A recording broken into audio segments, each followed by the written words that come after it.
makaalpas.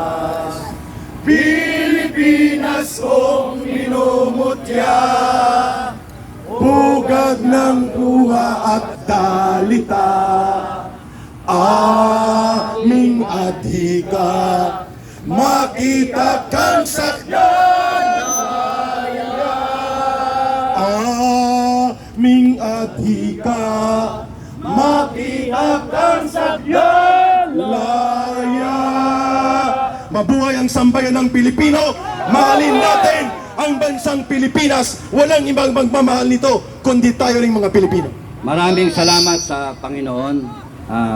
Maraming salamat sa Panginoon. At binibigyan nyo kami ng pagkakataon.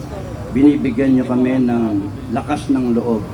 At tamang pag-iisip para makita kung ano ang tama at maganda para sa bansang ito. Laban na kayo mga kababayan. Maraming salamat. Thank you, Sir Eduardo. Okay na muna tayo.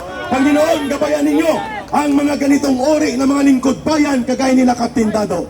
Dito muna tayo mag-break. May announcement lang si Ma'am MJ. Yes. Ayun. So, may mga pagkain pa tayo dyan. May konti pa. May mga boiled eggs, tubig, sandwiches. At dun sa mga hindi pa naghapunan, may konti pa rin natitira tayong meals.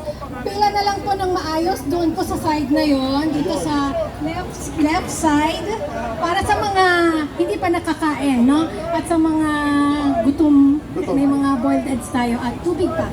Maraming salamat, Ma'am MJ. Pila lang po ang ating mga kalat at basura at ipunin. Magkikita-kita tayo bukas. Dadaloy muli ang kasaysayan ng bansang Pilipinas sa EDSA at iba pang bahagi ng Pilipinas at daigdig kung saan titindig ang mamamayang Pilipino.